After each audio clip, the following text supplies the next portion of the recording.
আজ কোনো বিশ্ব পিতৃ দিবস নয়। আমরা এক একটা দিবস পালন করি, কিন্তু আমার মনে হয় না আলাদাভাবে কোনো পিতৃ দিবস আছে বা আলাদাভাবে কোনো মাতৃ দিবস আছে। তো আমরা যদি আমাদের পিতামাতাকে না মানি, তাহলে সেই দিবসের কি তাৎপর্য রয়েছে? বেশি কিছু বলবো না,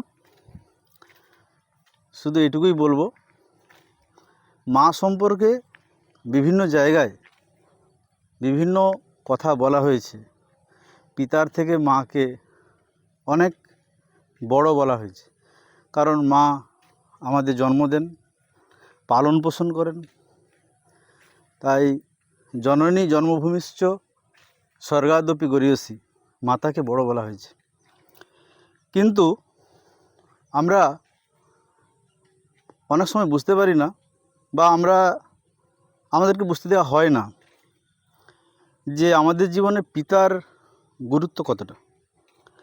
পিতা সেই জিনিস যিনি কখনো প্রকাশ্যে আসেন না, যিনি কোনো প্রকাশ্যে ওনার ভালোবাসা জাহির করেন না, সবসময় কিন্তু আমাদের পেছনে ঢাল হিসেবে থাকেন। তাই একটা কথাই বলবো, পিতা স্বর্গ, পিতা ধর্ম, পিতা হি পরমং তপ, পিতরি প্রীতিমাপন্নে প্রিয়ন্তে সর্বদেবতা। পিতা স্বর্গ, সেই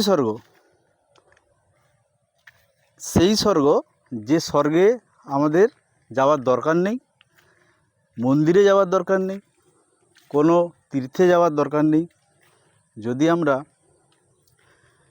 বাবা মাকে এমনিতেই শ্রদ্ধা করি, তাহলে কিন্তু আমরা ঈশ্বর পেয়ে যাব।